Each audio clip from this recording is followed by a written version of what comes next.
Today, I'm so excited because I'm doing something that ever since I was like a young girl, I wanted to do, but never thought I'd actually do it, which is the TBR prompt jar. I'm getting starstruck right now. I've been having this very, very distinct problem. The reason why I wanted to do this right now, even though I've been on YouTube for a year and have never done it before, is because usually I know what my next read is gonna be. Like usually it's like I finish a book and I immediately know which one I'm gonna pick up. For some reason, the past month, I've just had like no idea where to go with my reading, and I think it's because I've read most of the things I really wanted to read, and now it's all kind of a wash. So this is going to guide my reading for the next month. Like we're in mid-November, but like the next 5 reads or so, I think I've decided to pick 6 books out, and then we'll see if I read 4 or 5 of those, but like we'll aim for 6. I'm actually gonna try to read these. I will read these. I swear, I'll hold myself to it. I will read these. I thought it would be fun to make a TBR jar with prompts that I don't see super often. I have some that are used a lot, but mostly I wanted like really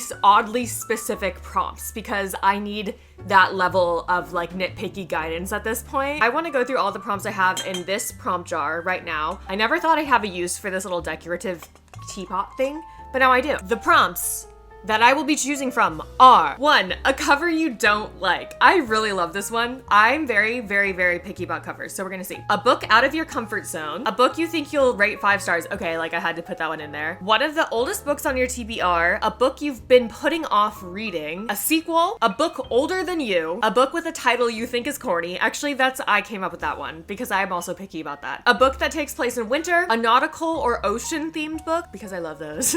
A book with an animal on the cover. A book with a person on the cover. A book set somewhere you've always wanted to go. A book recommended by a close friend, because I have a lot of those that I've been putting off. A fairy tale retelling, obviously. Like, what else is my channel here for? A book you think will scare you, which I'm like, I hope I don't pull that one, to be honest. An anticipated release from this year, well duh. A fantasy book in a non-Western world. I hope I pull that one because those are my favorite types of fantasy books. And then one just is werewolves, and the other one is vampires, because duh, obviously. The first book in a popular fantasy series, because there's a lot that I haven't read yet, and I think it would like encourage me to get those read. A book you've never seen on TikTok. A book that has a flower or tree on the cover. There's a lot. A book with gold or silver lettering on the cover. A queer protagonist. A cover that is the color of your shirt. And a book with a 30-plus-year-old protagonist. See, I think those ones are good. Those ones I thought were pretty oddly specific. So I thought it'd be fun if we sat down and I scrolled through my Goodreads with you. I'm letting you in. This is very vulnerable of me because you will see some of the nonsense I have saved on my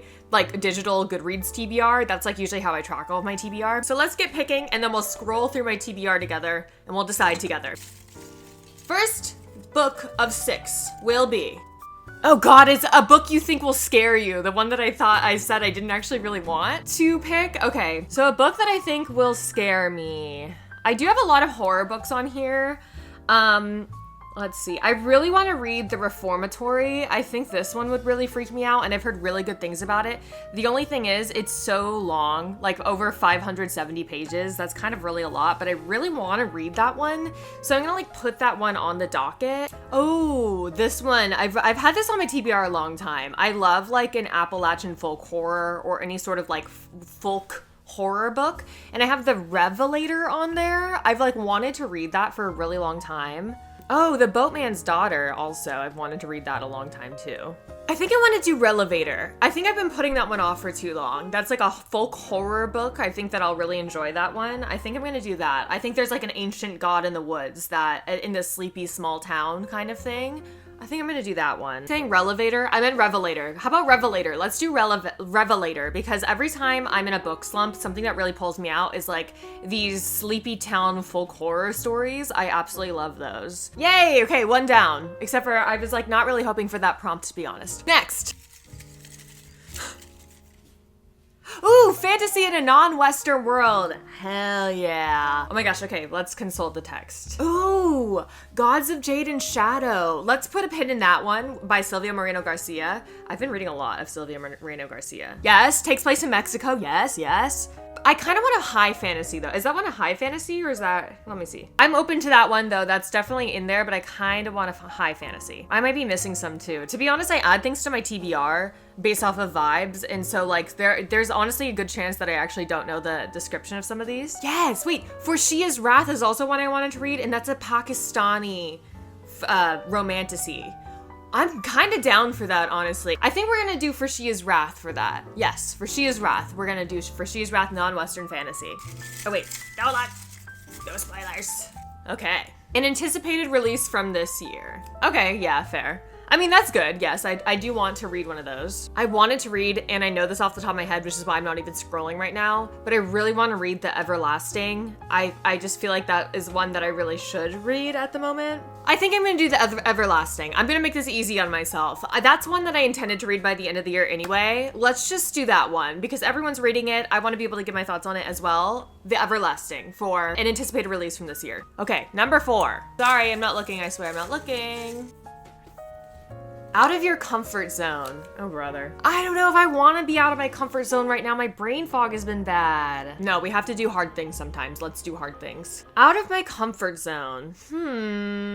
Oh, I was being really, like, for some reason on TikTok, I was getting recommended a lot of, like, the historical romance recommendations. And then someone whose opinion I really trust said that Laura Kinsale, Flowers from the Storm, is, like, really, really good. And so, like, maybe that would be out of my comfort zone because I've never read anything like that before. But it made me really curious about it. So let's put a pin in that one. Okay, no, don't worry about that one. You know what I'm thinking is I don't really read contemporary romance like ever. Like I've had some bad experiences and then I kind of just like put off reading the genre. I don't have any problem with it inherently or anything like that. I really don't. I just put off picking up books because it was out of my comfort zone. But I did see this book, If It Makes You Happy, very clearly inspired by Gilmore Girls. I shamelessly love that show. And I think it looks really cute. Like maybe that would be a good time for me to read something like that. Or another option for that is reading like a fantasy book like that a lot of like male fantasy readers really like right now. It's not like I've been opposed to reading stuff that male fantasy readers really enjoy. I just sort of don't find myself grabbing for it. But I really want to read Grave Empire by Richard Swan. That's a long one though. These are long books which I'm picking, but I really, really, really want to read Grave Empire. I'm gonna do Grave Empire because I really, really do want to read that one. And I intended to read it this year. Grave Empire for a book that's out of my comfort zone. Is that out of my comfort zone? I don't know. Okay, what are we on? Number 5? Okay, number 5. Oh, a fairy tale retelling. Wait, all of these prompts are like the ones that are like not that unique, I feel like. But I got a lot of fairy tale retelling, so let's look into that. Okay, first things first, I know, where is it? I absolutely know that new T. Kingfisher book, where is that guy? That is a Beauty and the Beast retelling. Otherwise, there was a Juliette Marillier book that I put on. Yeah, wait, isn't Dreamer's Pool by Juliette Marillier? Isn't that a Beauty and the Beast one? Oh, wait. You know what I actually really want to read for this prompt? And it's from forever ago, but I really want to read that 1001 Nights retelling that was like really popular on Book Talk back in like 2020. Is it The Wrath and the Dawn? Is it this one? Yes, wait, yes. 1001 Nights retelling. I think I want to do that.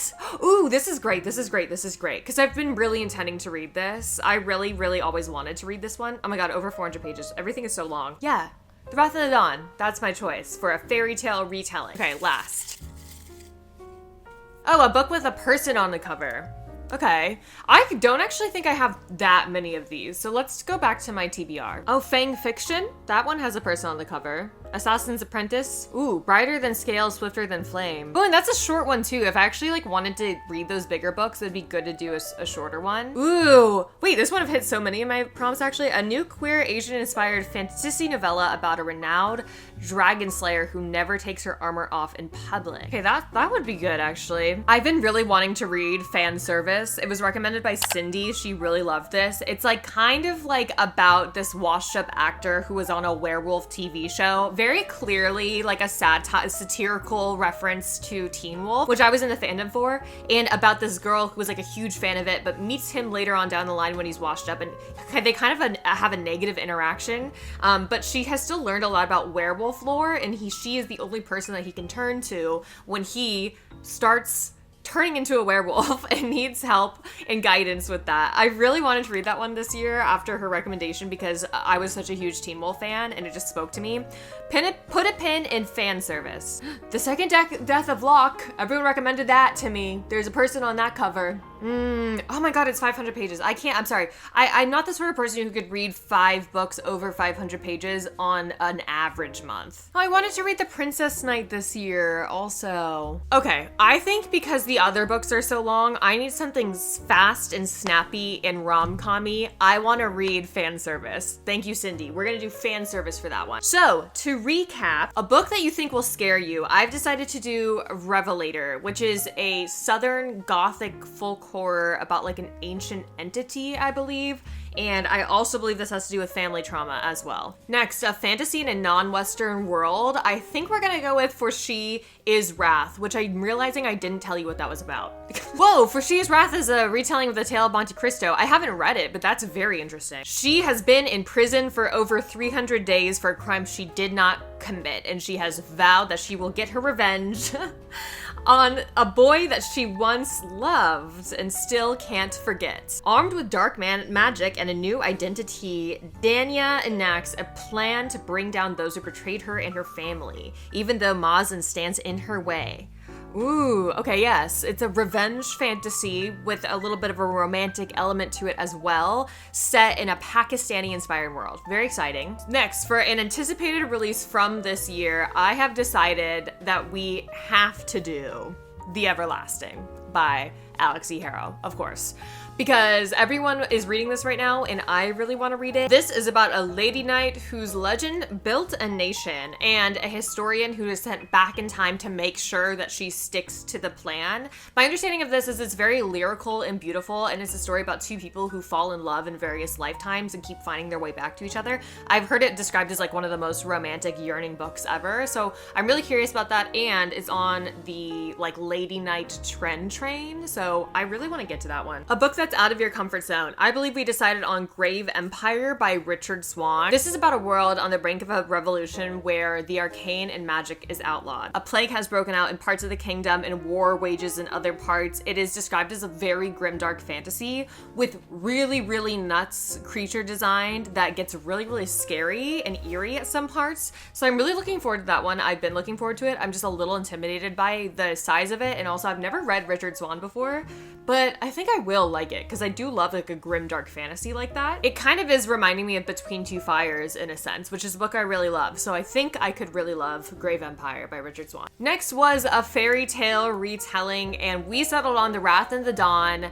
I have never read this before. I've had it on my TBR for God knows how long, probably since like early 2020s, so I'm really excited to get to it. It is a retelling of 1001 Nights about a girl who lives in a kingdom where there is this murderous boy king who selects girls every night and murders them at the end of the night. When her best friend is selected for this boy night and is ultimately murdered, she vows to get revenge on him and electively volunteers herself to become one of these selected girls. But when she is left alone with him, she decides to tell him an enchanting tale that she never intends to finish so that she can stay alive as long as possible to enact her revenge. I've always wanted to read this. I'm really excited about it. I've never read 1001 Nights retelling before, so I'm looking forward to that one. And last, a book with the person on the cover. This is because I really wanted to read with Cindy's recommendation that is like Teen Wolf fanfic, which is called Fan Service. And as a former Teen Wolf girl, I think that I'm gonna eat this up. Plus, I think it will be like a good breakup from all of these longer, more intense books that I've picked out today. So there's my TBR for the next month. We're gonna see how many of these I can get through, but I swear I will read them. I promise I will hold myself to it, so you can expect wrap-ups on those. I have so many other prompts in this jar though, so whenever I'm in a little bit of a slump, I can pull this out and do another video. And I have more interesting prompts in this than those, to be honest, that I'm really eager to get to, so I think it'll be fun to do this again with the prompts left over in here. Anyway, based off of those prompts, which books would you choose from your TBR? I'm also curious about that. I'm always gonna add to my TBR no matter what, so let me know. And have a great rest of your day. I'm starving, I'm gonna go eat. Okay, bye-bye.